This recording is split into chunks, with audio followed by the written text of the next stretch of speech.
जितने फ्रूट वाले हैं सारे भाग रहे हैं और अपना सामान जो है वो यहाँ से शिफ्ट कर रहे हैं। सबके शनाख्ती कार्ड लिए जा रहे हैं। वो देखें भाग रहा है पीछे, वो शख्स भाग गया, वो भाग गया पीछे।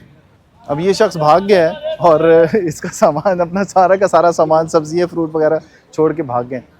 तो अब ये सारा सामान जो है वो कब्जे में लेंगे। ये देखिए ये सामान सारा उठा के यहाँ पीछे रख रहे हैं और ये अंदाज़ा नहीं है इनको कि यहाँ पे भी सामान उठाया जा सकता है। पूरी एक मार्केट बनी हुई है सारी की सारी और यहाँ तक ये सामान ये देखें यहाँ पर रखा हुआ है।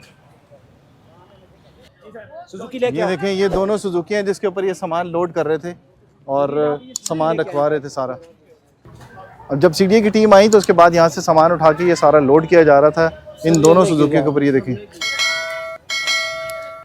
ये देखें ये भी सारे के सारे जो है वो गैरेज बनाए हुए गाड़ियों के। पार्किंग का एरिया जो है वो ताले लगा के वो छोड़ दिया। ये देखिए मैम ये सामान पीछे भी रखा हुआ है, वो पीछे गन्ने की रस की मशीन, ये भी गैरेज बना हुआ है एक, ये भी कब्जा किया हुआ है।